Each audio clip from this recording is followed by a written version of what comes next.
Kali ini kita nak bincangkan mengenai Ali, seorang budak kampung yang lepas SPM dia ambil sijil dan dia kerja dengan bengkel bapa saudaranya Haji Saad, iaitu bekas driver arwah Dayang Halimah. Perniagaan bengkel Haji Saad tu bermula sebagai perniagaan tunggal. Kemudian bila Ali join beberapa tahun, Haji Saad ubah status bengkel tu kepada perkongsian. Dia dengan Ali jadi rakan kongsi. So Ali bukan saja dia buat kerja-kerja mekanik, tapi dia juga diberi pendedahan atau sengaja disuruh jaga pentadbiran, hal duit, hal akaun-akaun dan juga hal cukai setahun sekali yang perlu dilaporkan, dan juga pendaftaran perniagaan lah yang kena renew tiap-tiap tahun. So di situ dah Ali ni dia agak pandai dalam hal-hal pentadbiran.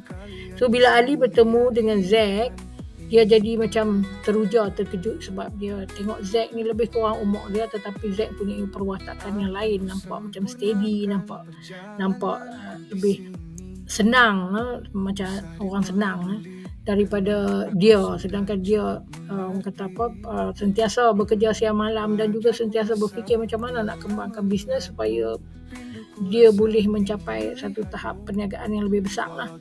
Dan dia juga usaha untuk buat working paper, untuk dapatkan loan, mara loan lah, segala loan sana sini, dan juga dia cuba nak dapatkan funder untuk sebagai modal tambahan untuk dia nak kembangkan bisnes dia, bisnes mekanik dia lah. Sekian, terima kasih.